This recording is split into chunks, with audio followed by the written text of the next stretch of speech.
Hi, everyone. Welcome to our webinar on the Round 4 TACT Outcome Study, a key component of the overall national evaluation and the Round 4 evaluation. I'm Lauren Eister. I'm with the Urban Institute, and I'm here with my colleagues from the Round 4 TACT evaluation team. We're excited to have Round 4 grantees and their third-party evaluators to join us today to learn more about the outcome study and how the Round 4 team will partner with you in developing and implementing the study. Just a quick note, if folks are just joining now, if you'll mute your phone when you enter in. We're muting everybody right now from here, but if you could do that, that would be great so we avoid any technical issues. We'll also be recording this webinar, so you can refer to it later or let your colleagues know about it. It'll be posted on the tacteval.org website. If you do have any technical issues, please go ahead and use the chat box function on WebEx and send us a message and we'll get back to you. Or if you can't get in but somehow you're hearing this, please email Joe Bush at jbusch@urban.org.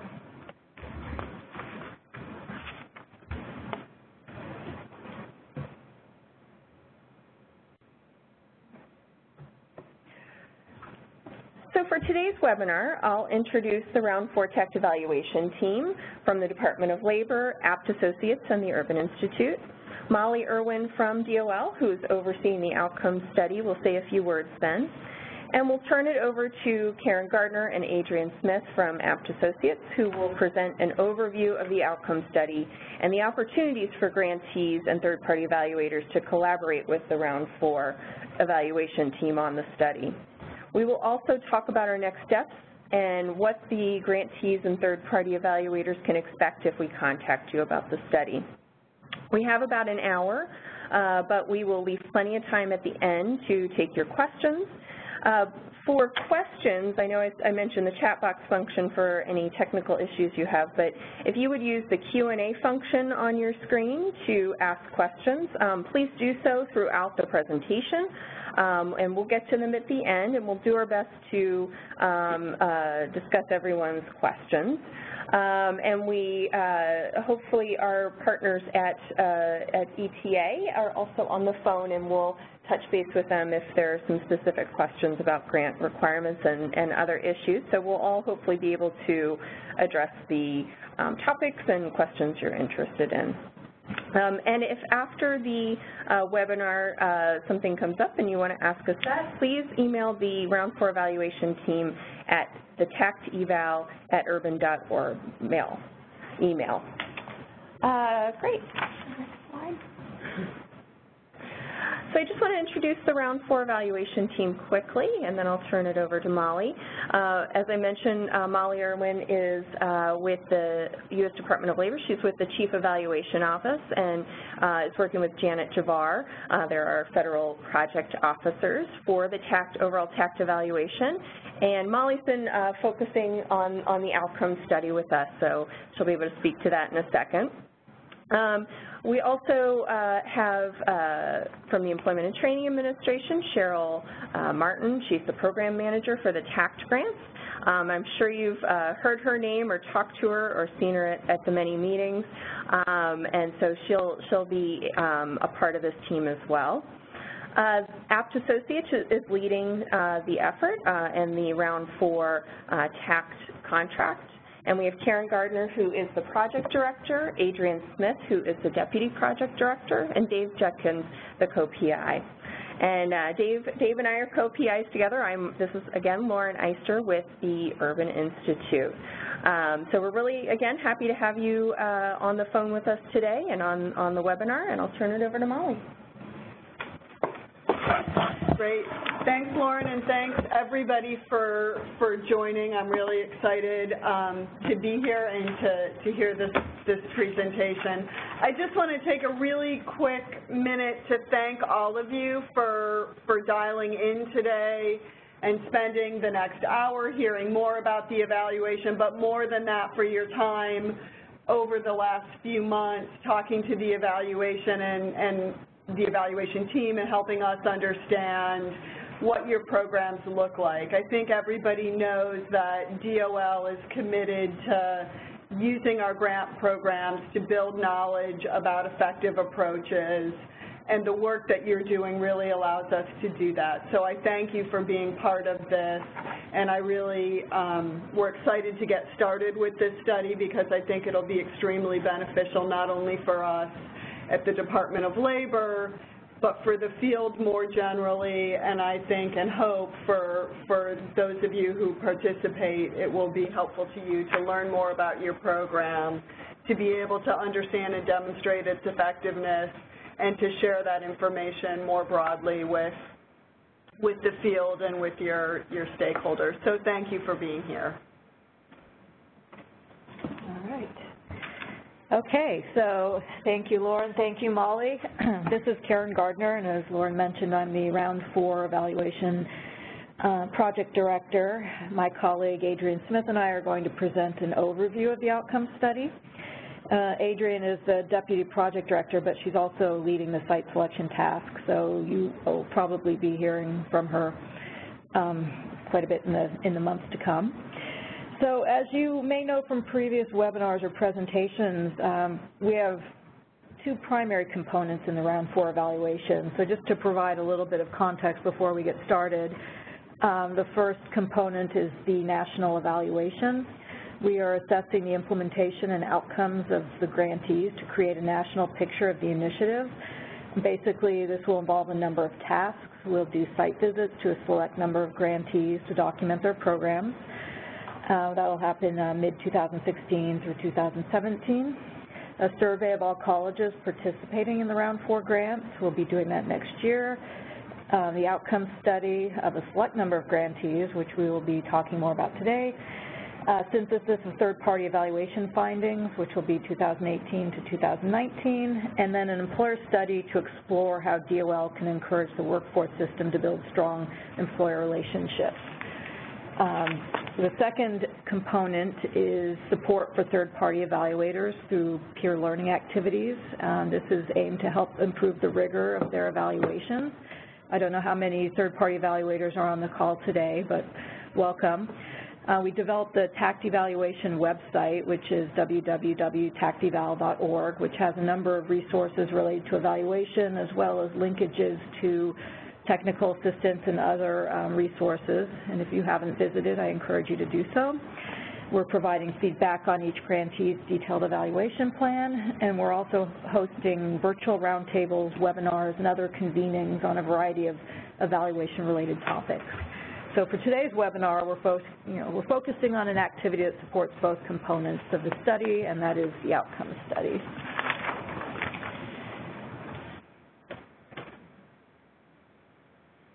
Okay, so the outcome study will provide a portrait of TACT participants starting at what we call baseline or entry into the study, and also 12 months later.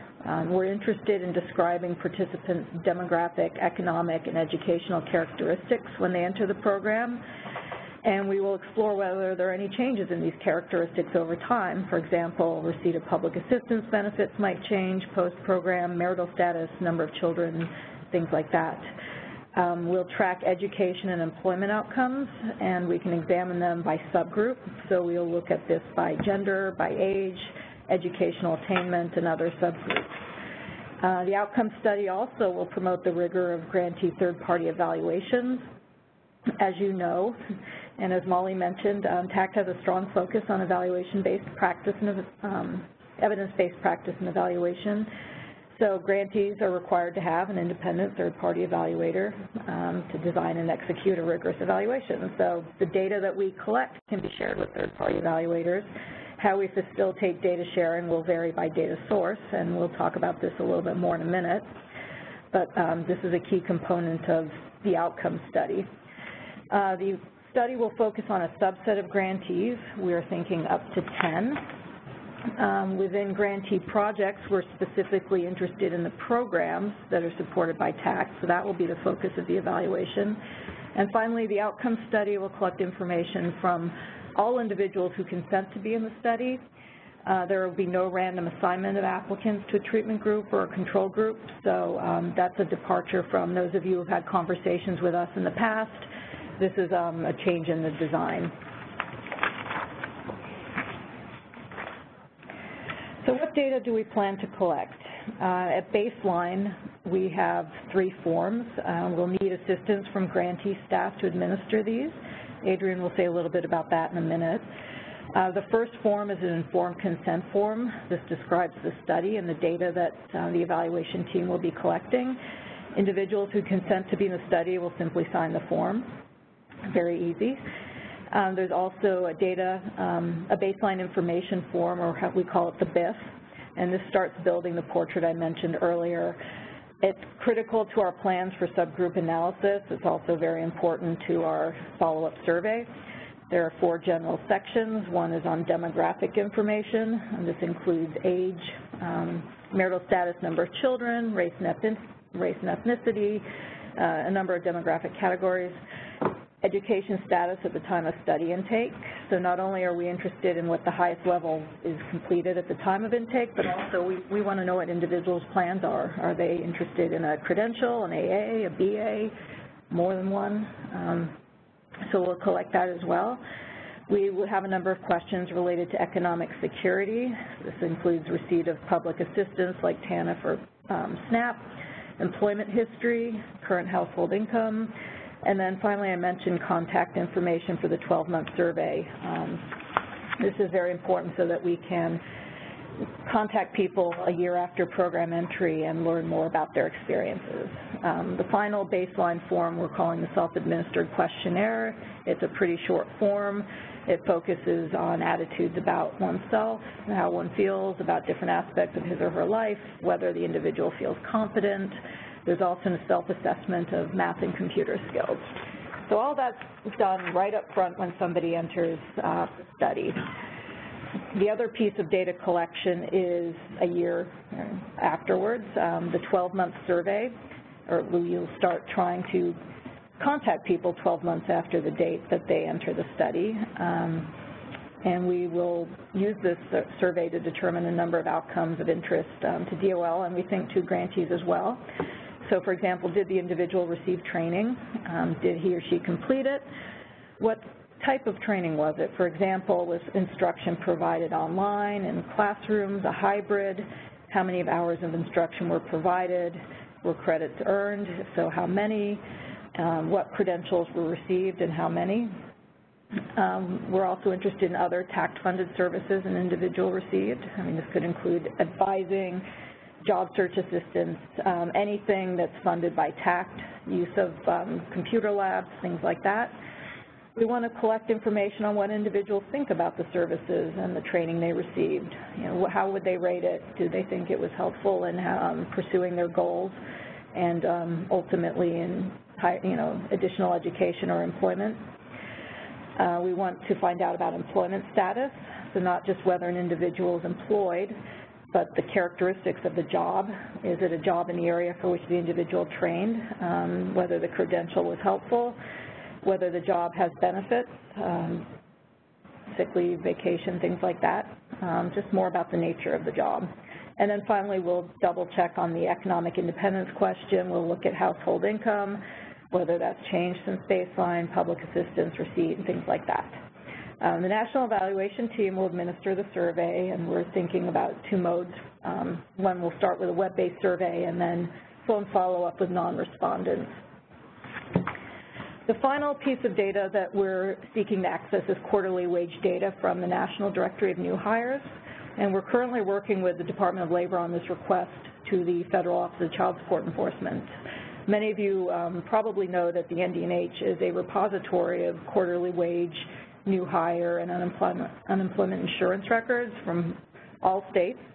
Researchers love it, although the primary purpose has been to help state child support agencies locate non-custodial parents and set orders. So for other organizations or other agencies to access the data, we need to fill out a request form, and we're working on that right now.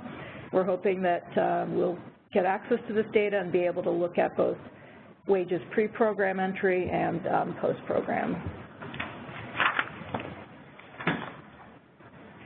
Okay, I mentioned a few slides back that the outcome study is going to focus on the programs as opposed to other TACT-funded services. So TACT does fund a number of activities like expanding student services, training and hiring staff, upgrading equipment, building and improving technology infrastructure, adding and renovating facilities. We're interested in all of these, and we'll collect information on this as part of other aspects of the study. By the study, I mean the round 4 evaluation. But for the purposes of the outcome study, we're interested in isolatable programs.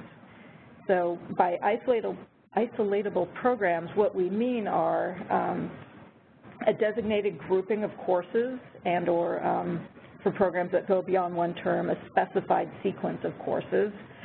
So it's identifiable up front. The program should lead to a specific credential. It could be the first in a series of credentials. It could be a later credential, but the courses need to result in an actual credential.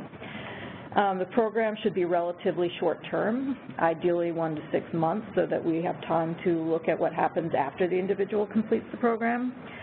It should have a uniform entry point where we can administer, or where we'll work with grantees to administer the 3 baseline forms I mentioned, the BIF, the SAQ, and the consent form. And the program should also enroll at least 50 participants in the next academic year, which would start this August or September. Across programs, we're looking for grantees to enroll about 200 individuals in the next year. So the grantee could have multiple programs that add up to about 200 individuals, or one program that's rather large. Finally, the program should be supported by TACT funds, so it has the linkage to TACT. Very important for our study. So I have an example of what a program might look like. This is related to a program that we've heard about in round 4 through our previous conversations. So in terms of sequence of courses, this program has 3 courses in its core curriculum that are taken during the participant's first semester of study. And this leads to a pathway in mechatronics. The individual will receive, after this first semester, a certified production technician certificate. It's a one semester, 16-week course or series of classes. The individual, after this point, can either get a job or continue on to higher stages of credentials. There's an identifiable entry point. A college advisor meets with the student to gauge their interest and then enrolls them in the program. And the projected enrollment for the next academic year is about 800 participants. So that is an example of what we're looking for in terms of a program, recognizing that it doesn't have to meet, for example, you don't need to have 800 participants in the next academic year, but it does need to have a sequence of courses, a credential, be short-term, have an identifiable entry point, and at least 200 individuals collectively across the grantee in the next academic year. So I am now going to turn it over to Adrienne to describe the collaboration further. Sure. Hello, everyone. So I'm going to describe the collaboration that the outcome study will be. The outcome study is going to be a collaborative effort between the National Evaluation Team, grantees, and their third-party evaluators. So during the study design phase, which is going to occur over the next few months, we're going to work closely with the grantees and their third-party evaluators on several tasks. First, we're going to work together to identify programs to include in the study based on the criteria that Karen just discussed. Together, we're also going to determine the procedures for administering the baseline data collection instruments at each site. Recall, at baseline, there's going to be 3 forms that need to be administered: the informed consent form, the baseline information form, and the self-administered questionnaire. Also, we're going to work with the selected grantees and their third-party evaluators to determine how the data collected for the National Outcome Study could be used to strengthen the third-party evaluator study design. So if your site is selected, you will have access to the survey data that we collect. This is good for you because survey data are expensive to collect. We're going to be doing some of the work for you. Additionally, some of these data can be difficult to obtain, such as the quarterly wage records. So we have started the process of obtaining these records from the ND&H, the National Directory of New Hires, for students in the programs, in the tax-funded programs that we're going to study. And if DOL succeeds in obtaining these records, and they have a good track, and the Department of Labor has a good track record here, we're going to share tabulations of the records with you. We won't be able to, in most likelihood, we will not be able to share the raw data. So this is going to be a valuable partnership for the participating grantees. So to continue describing the collaboration, when our data collection effort begins in earnest, the National Evaluation Team is going to administer the 12-month follow-up survey to program participants. So it's going to be, as Karen described, 12 months after they first enroll in the tax-funded program. The National Evaluation Team is also going to access quarterly earnings data. And finally, the National Evaluation Team, what we'll be doing is supporting grantees in collecting and compiling the baseline forms, things like the informed consent form and the baseline information form. So grantees, if selected, grantees are going to need to designate staff to collect these forms, but we will work through the procedures with you, and we're going to check in regularly to discuss progress and troubleshoot any issues that might arise.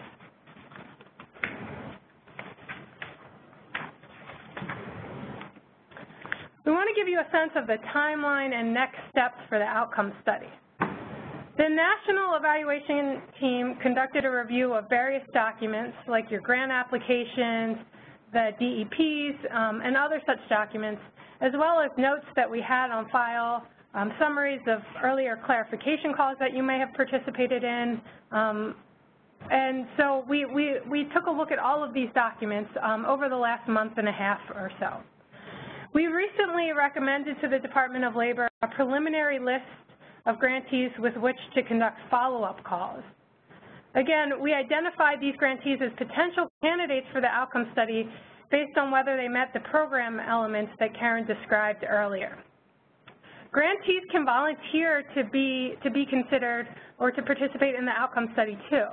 And if you're interested in exploring the outcome study further, please get in touch with us, and we'll follow up with you. Following the webinar, we will conduct the follow-up calls with the identified grantees and any of the volunteers. And we anticipate that these follow-up calls will occur in March and continue into April. Then, as we conduct the follow-up calls, we're going to recommend to DOL up to 10 grantees to include in the outcome study. And we anticipate making these recommendations in April. In May and June, we will work with selected grantees and their third-party evaluators to design data collection procedures and obtain approval from college institutional review boards as necessary. Finally, data collection will likely begin sometime between late July and early September, depending upon each of the grantees, selected grantees' academic calendars. So data collection, we wanted to begin in time to enroll the fall cohort students in the study.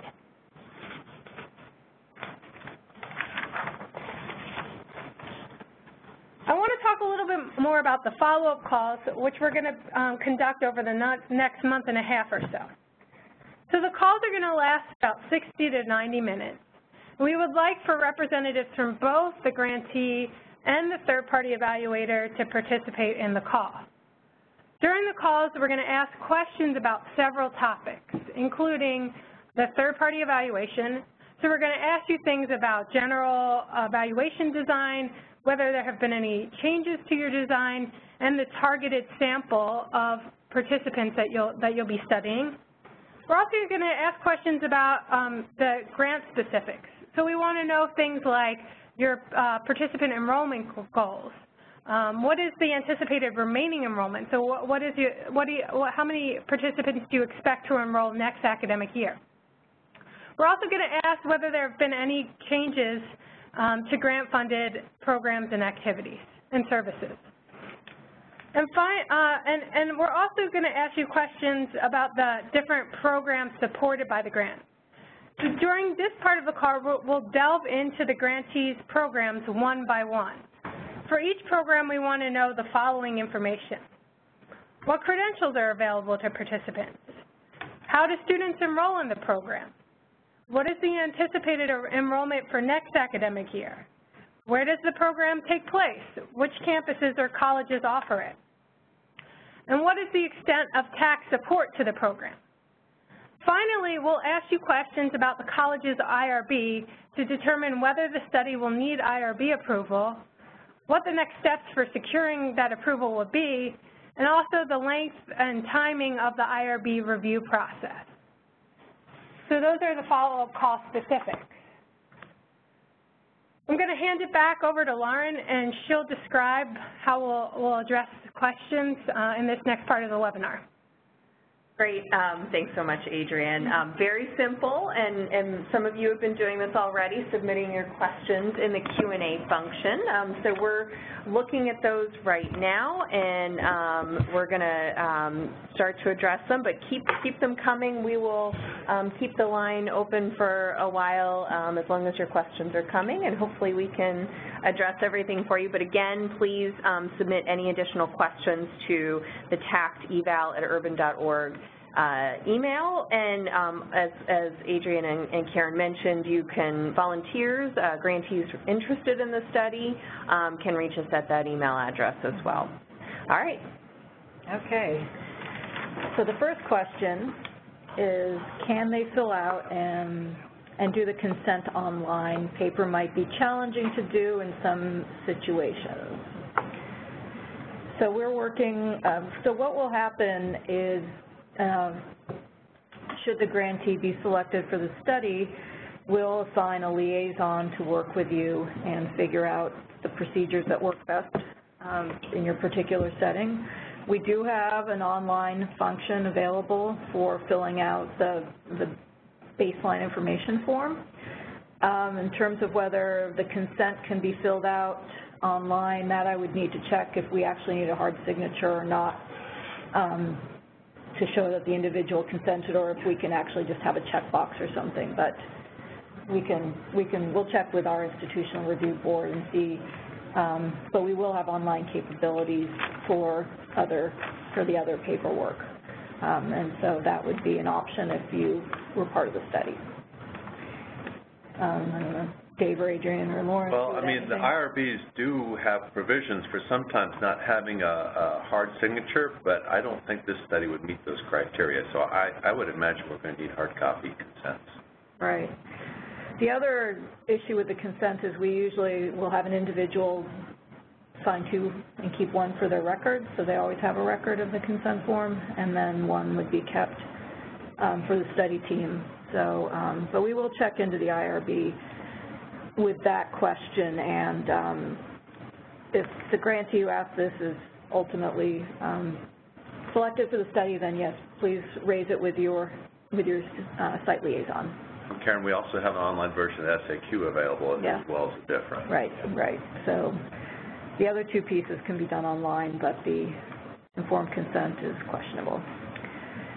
So the second question, access to the PowerPoint in the webinar.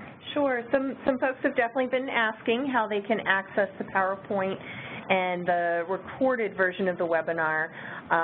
We'll definitely be putting that up on the tacteval.org website, and we'll be sure to have that listed in work with the TA partners who put out the tax newsletter, with links to it, and we will talk to our partners at ETA about posting it on Workforce 3.1. I think we definitely want folks to have as much access to it as possible, and we'll be communicating that and where you can find that all later. Okay. Thanks, Lauren. So we have a series of questions related to quarterly wage data.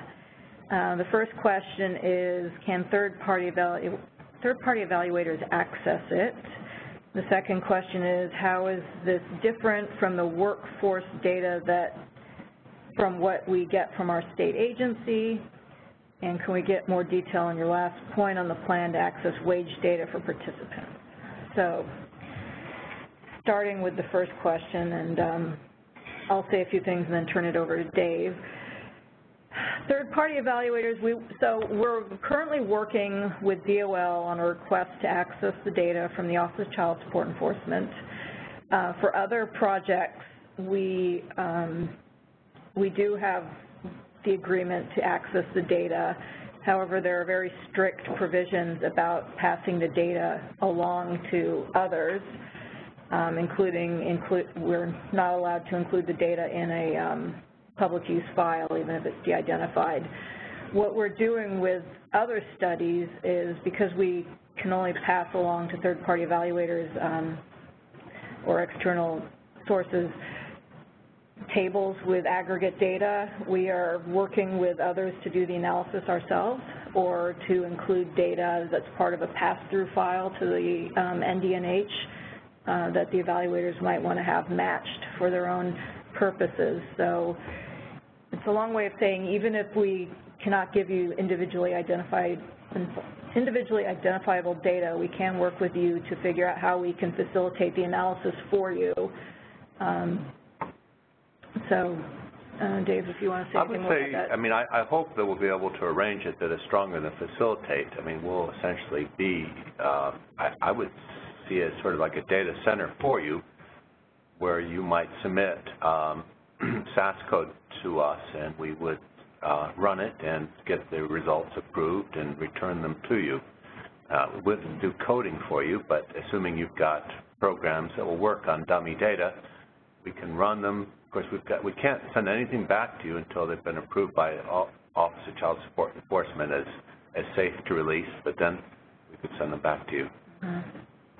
Okay. So how is this data different from workforce data?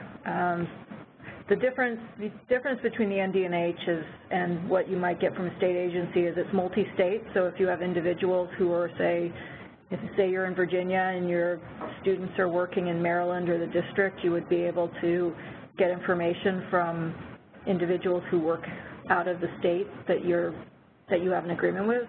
I think some states as well states are generally becoming more sensitive about providing access to this data, and we've heard from some evaluators that they have a difficult time getting an agreement with their state agency. So this is another option should we be able to get the data through the agreement with DOL.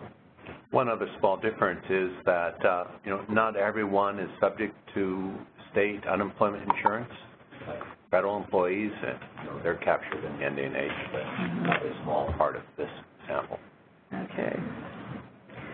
And then can we get more detail on your last point, the plan to access wage data? I think we've probably covered that. And again, this is the sort of thing that we will discuss in much more detail one-on-one with grantees and their third-party evaluators as we move forward. We have a question about, will survey data be provided to third-party evaluators with unit record identifiers so survey data can be matched with existing records collected by third-party evaluators? So our plan is, as part of the informed consent form, we will indicate what data will be collected and what data will be shared, and we'll indicate that the data that we, the team, collects will be shared with the third-party evaluators so that individuals, when they consent to be in the study, understand that. It is our expectation that we will provide identifiable data in some, with a record number to the evaluators so that you can use this data. Because as Adrian mentioned, surveys are hard to administer, they're expensive, so this is something that we think is a perk for being, part of what the grantees and the third-party evaluators gain from being in this study is access to another data source. Although this will only be for participants. We'll only be surveying participants, right? So if they have control group members, then it would be up to them to collect similar data. I mean, we can make our forms available. Yes, we can certainly do that. Will survey data be, we just answered, okay. The second question was the same as that. So yes, survey data will be available to the third-party evaluators. Will your outcome study include a comparison group? We debated that internally for some time and decided no. We would focus on documenting the outcomes of individuals who are program participants. Will self-reported data in the baseline form and at 12 months be validated through other sources at the institutions of higher education or National Student Clearinghouse?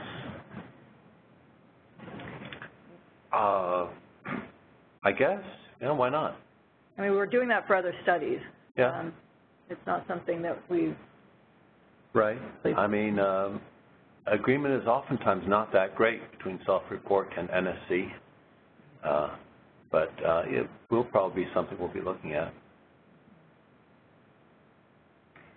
Are you going to do follow-up interviews with all of the round 4 grantees?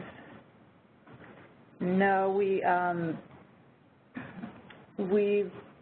will select a initial list of 15 based on the rating on the detailed evaluation plan, what we can tell of the program structure from other from sources that we've reviewed, and we will start with those calls. If there are grantees that are interested in participating and we don't contact you within the next week or so, you should feel free to reach out to us if you're interested in being in the study, and we can certainly do a call with you as well.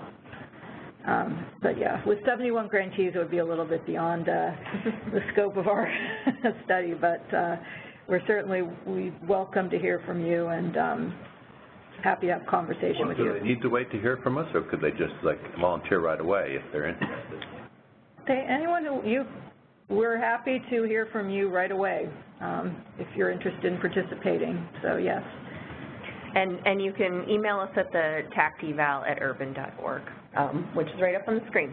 Yeah. Let's see. What would the collaboration look like if we already have an outcome study underway that already collects most or all of the data elements you mentioned? We have an IRB package ready, draft instruments, et cetera. Should we hold on to it in case we are selected? I think that we would want to talk to you about how we could join forces and what we're collecting and how that can bolster your study. For example, there would be no reason to do 2 different baseline information forms, but the things that we're collecting in the self-administered questionnaire are probably different, somewhat unique. We would want to talk, if you're doing a follow-up survey, what information you're collecting. So I think that what we're doing, I think, can help bolster the outcome study of the third-party evaluators, but we certainly would, we would have a long conversation with grantees and their third-party evaluators about what the collaboration would look like and what could be gained from participating. We certainly don't want to reinvent the wheel or do 2 studies simultaneously in the same place.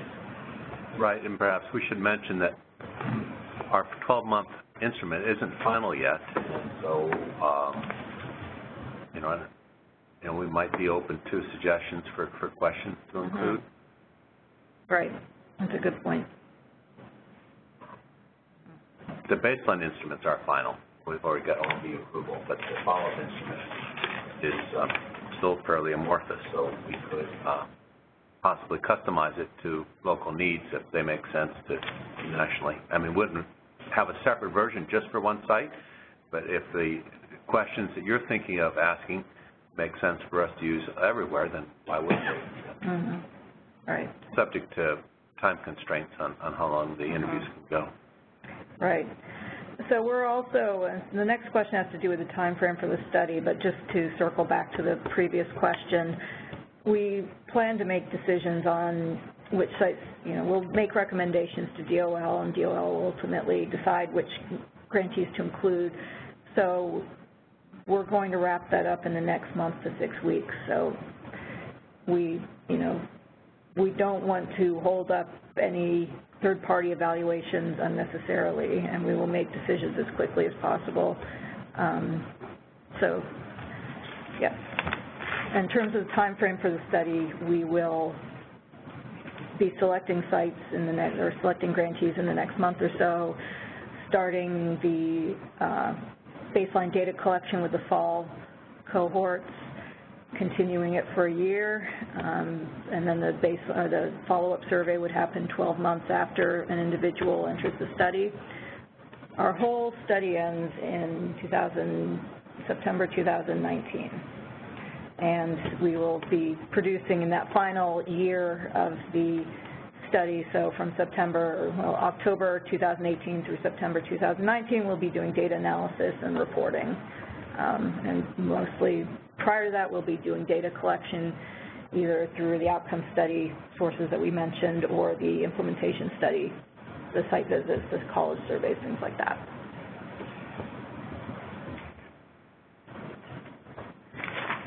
Has the study been approved by the APT and Urban IRBs yet? APT did approve the previous study design, which was an impact study.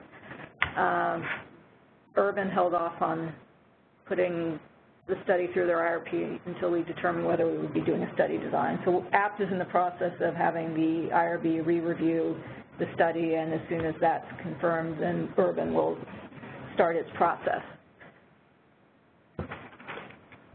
So the next question is, if selected, do we have to participate? And the short answer is yes, but I think the longer answer to that is I think everybody knows that one of the goals of this grant is to build information, not only to support what you're doing, but to build information, and that is why from the beginning it was written in as part of accepting the grant award that grantees agreed to participate in the evaluation. That said, we do know that it's challenging, but we have a team here that I think can work with you to make it work in your sites. It's our goal to make sure not only that the programs are successful and meet their goals and targets, but also that we have an evaluation at the end that we can use to demonstrate the effectiveness of these programs. So I think the team will work with you to make this as easy as possible in your site, and I really do believe that there are many benefits to being part of the study.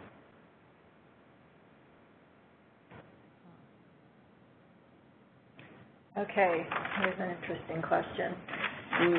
I'm assuming that third-party evaluators will have to do their final report by September 2018. Will data be available in time for this reporting schedule?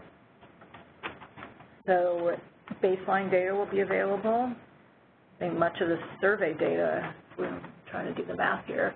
I think it's going to be really tight to make that schedule, because assuming we're randomizing, not randomizing, inducting people, say, for the spring semester of 2017, and so then, we wouldn't start trying to collect the data then until maybe January of 18, maybe March of 18 before we started. So whether we could finish data collection and turn the data around quickly enough for a September report, it's not impossible, but it's pretty tight. And it's also the issue with the ND&H data. States take a while to process their insurance information and pass it on to the Office of Child Support Enforcement. So sometimes the accuracy of the records or the coverage of them is a bit spotty that quickly. So there'll be some data available, but it won't be as high quality. We were thinking that we would be starting our writing like a quarter or two later, like in the first quarter of calendar 19, when better data will be available. So with that said, I mean, I think that we at DOL understand the timelines for your third-party evaluation reporting, and I think the national evaluation team will work closely with us and with you and your third-party evaluators to make sure that we're meeting everybody's needs. So even if we're not able to start writing the national evaluation report, I think the evaluation team would be able to work with you to pass forward the data that they do have so that you could incorporate it into your final report. Yeah, sure.